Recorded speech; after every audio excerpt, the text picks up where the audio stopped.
Assalamualaikum warahmatullahi wabarakatuh. Alhamdulillahirrahmanirrahim. Wassalatu wassalamu ala asyrafil anbiya wal mursalin wa ala alihi wa sahbihi ajmain.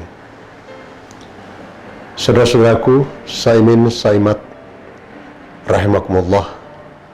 Pada saat ini kita telah berada pada minggu terakhir daripada bulan Ramadan ini. Insya Allah beberapa hari lagi kita akan telah sampai kepada akhir daripada bulan ini yang selanjutnya akan disebut dengan Idul Fitri.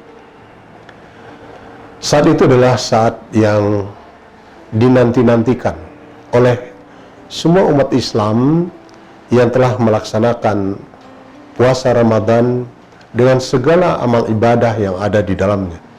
Karena kita benar-benar merasakan lahir dan batin bahwa bulan ini telah benar-benar menempa diri kita semua untuk menyampaikan diri kita kepada hal yang terakhir ini.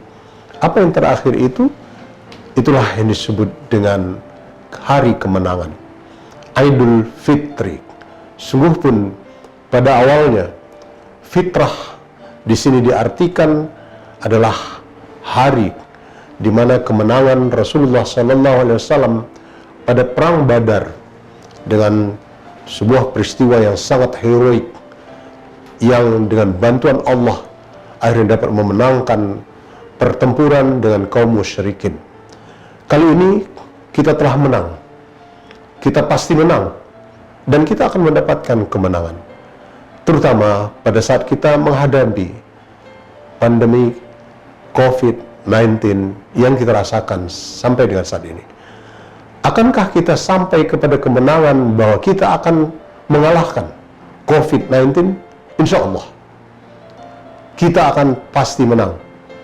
Sebagaimana Allah mengatakan bahwa kemenangan kebenaran pasti akan mengalahkan kebatilan. Saudara-saudaraku, persoalan yang muncul adalah ketika bagaimana kita menghadapi Idul Fitri ini dalam situasi COVID-19 seperti yang kita rasakan sekarang ini. Bisakah kita melakukan hal-hal yang telah disunnahkan kepada kita dengan cara yang biasa, ataukah akan kita melalui fase-fase yang lain? Akan kita bahas pada kesempatan ini apa yang dipandu oleh Fatwa Majelis Ulama Indonesia Pusat nomor 28 tahun 2020 tentang kaifiat takbir dan salat Idul Fitri di tengah pandemi COVID-19. Bahwa fatwa ini diawali dengan pernyataan salat Idul Fitri adalah sunnah. Artinya bahwa sholat sunat Idul Fitri ini adalah sholat yang bukan fardu, bukan wajib. Dengan demikian, maka para ulama mengatakan melihat bagaimana banyaknya ayat-ayat Al-Quran dan hadis Rasulullah yang menyuruh kita untuk walitukmilul iddata walitukabbirullaha ala ma hadakum di dalam surat Al-Baqarah 185. Allah mengatakan sempurnakan puasamu sampai dengan 30, dan setelah itu walitukabbirullaha, hendaklah kamu mengagungkan Allah. Di sini diartikan mengagungkan Allah itu adalah dengan takbir yang kita lakukan mulai pada 1 hari bulan Syawal, terbenamnya matahari di 30 Ramadan, kita melaksanakan takbiratul ihram, menggemakan suara tahmid, takbir di berbagai tempat di penjuru bumi tanah air ini. Kita berharap dalam situasi seperti ini, suasana walitukabbirullah, membesarkan nama Allah, tidak boleh kendur. Kita harus gemakan melalui masjid-masjid, melalui musala-musala, dan rumah-rumah kita masing-masing. kita gemakan takbir Allahu Akbar, menunjukkan hari kemenangan kita. Dan sekali lagi saya katakan, mudah-mudahan ini juga akan memenangkan kita dalam perjuangan kita menghilangkan COVID-19 pada saat ini. Yang kedua, bahwa salat sunnat ini dikategorikan dengan salat sunnat muakkad. Artinya bahwa salat sunnat ini mendekati wajib. Makanya Rasulullah dalam beberapa hadisnya itu menganjurkan umat Islam untuk beramai-ramai datang. Wanita-wanita, anak-anak gadis, bahkan mereka yang berhalangan pun sedang haid, diminta oleh Rasulullah untuk datang beramai-ramai merayakan hari syiar ini, untuk menunjukkan betapa bahwa kita bergembira dengan hari kemenangan ini. Nah, selama ini salat sunat Idul Fitri ini disunahkan di lapangan. Makanya kita lihat bahwa di mana-mana tempat salat sunnah ini dilaksanakan di lapangan-lapangan besar yang ada di suatu daerah.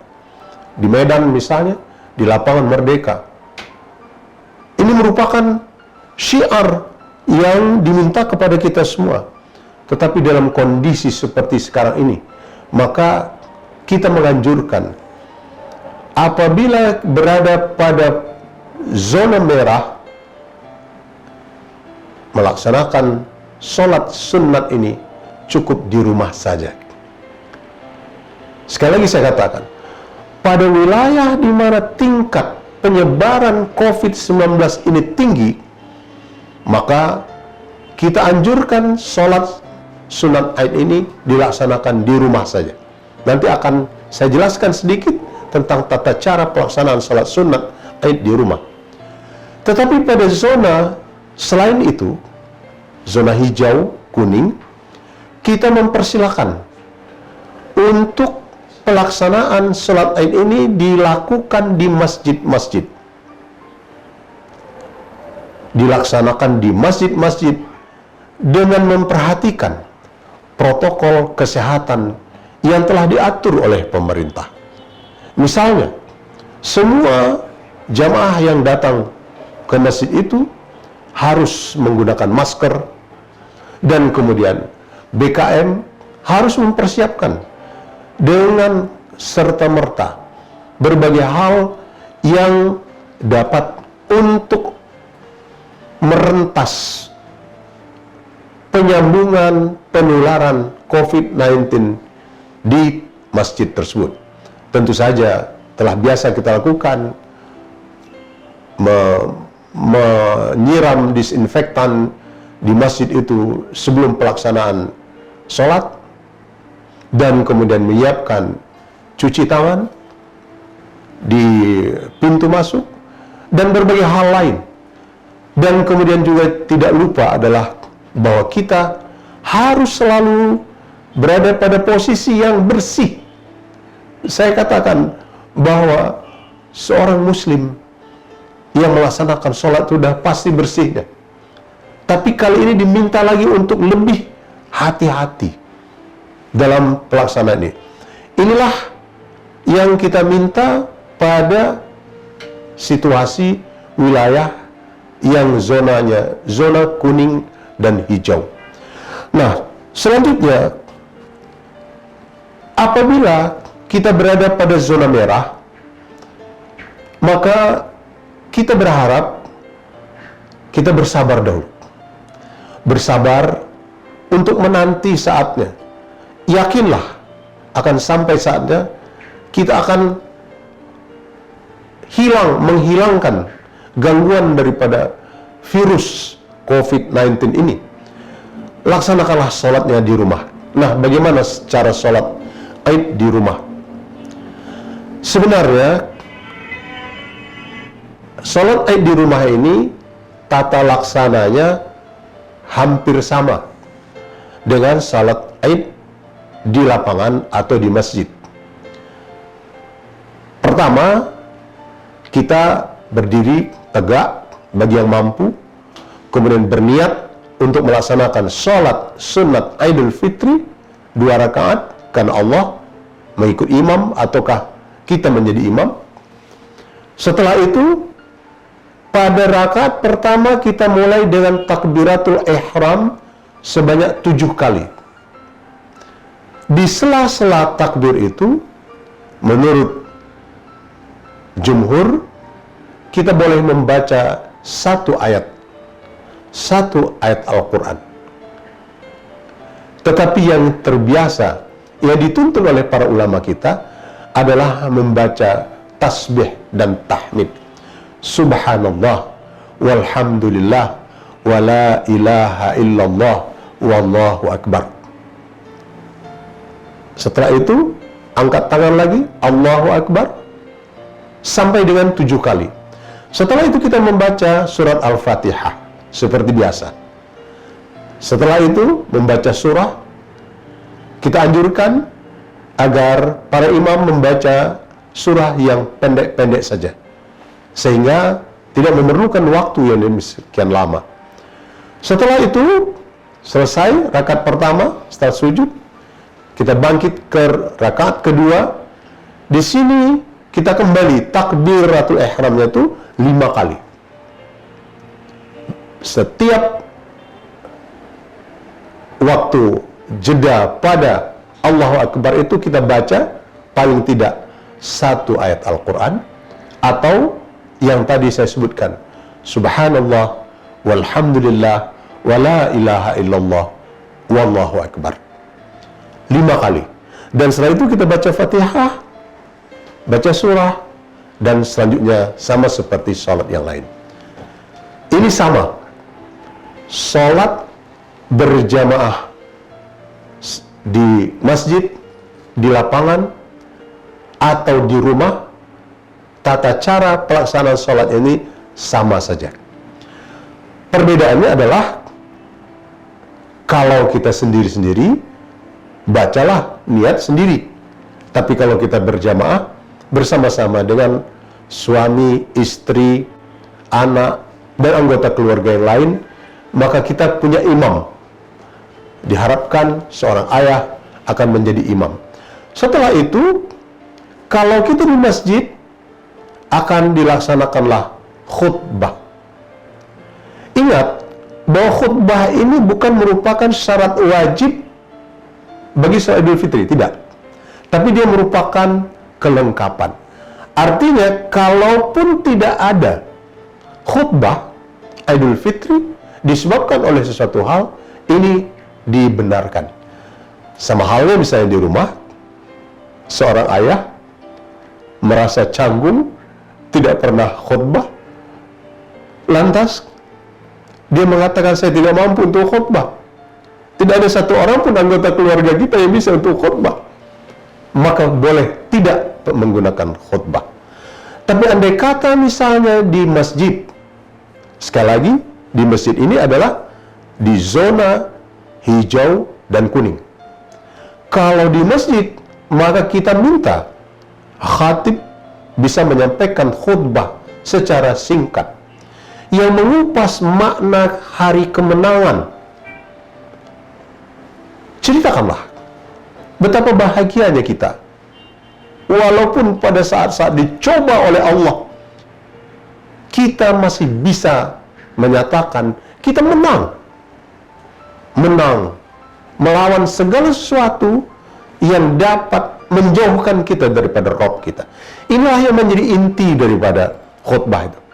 Oleh sebab itu, kalau seperti itu, maka barangkali seorang suami mampu untuk melaksanakan khutbah singkat seperti itu. Hanya perlu barangkali melihat ada rukun khutbah. Rukun khutbah yang dimulai dengan hamdalah, dan kemudian ada membaca salawat. Setelah itu berwasiat takwa, dan kemudian berdoa. Jadi apabila rukun ini bisa dilakukan, maka silahkan. Tapi andai kata tidak, maka sekali lagi akan saya katakan bahwa khutbah itu bukanlah sebuah kewajiban.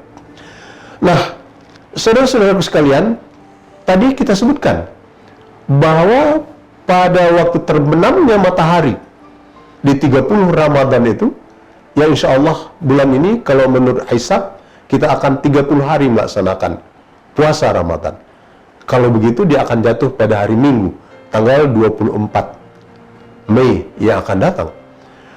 Pada tanggal 23 sore, kita sudah harus bertakbir kepada Allah. Bertakbirlah dengan penuh rasa tawaduk kita kepada Allah. Takbir ini adalah merupakan sunnah, tetapi tidak ditentukan tempatnya di mana.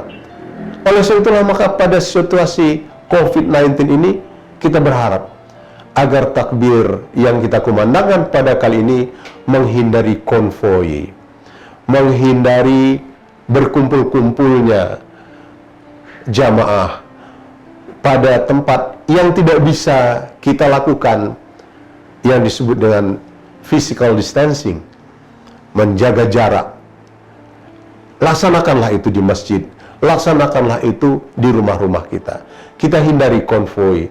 Kalau selama ini pemerintah telah menjadi sponsor dalam kaitan dengan takbir keliling, tapi kali ini dalam situasi yang seperti ini, maka kita harus bersabar untuk syiar yang satu ini, untuk takbiratul ihram, takbir keliling ini kita tunda sampai dengan hari kemenangan yang akan datang lagi, di mana kita akan bersama-sama melaksanakan takbir, mengumandangkan takbir di tengah-tengah hiruk pikuk manusia dengan berbagai kegiatannya. Kita mengucapkan, mengagungkan asma Allah.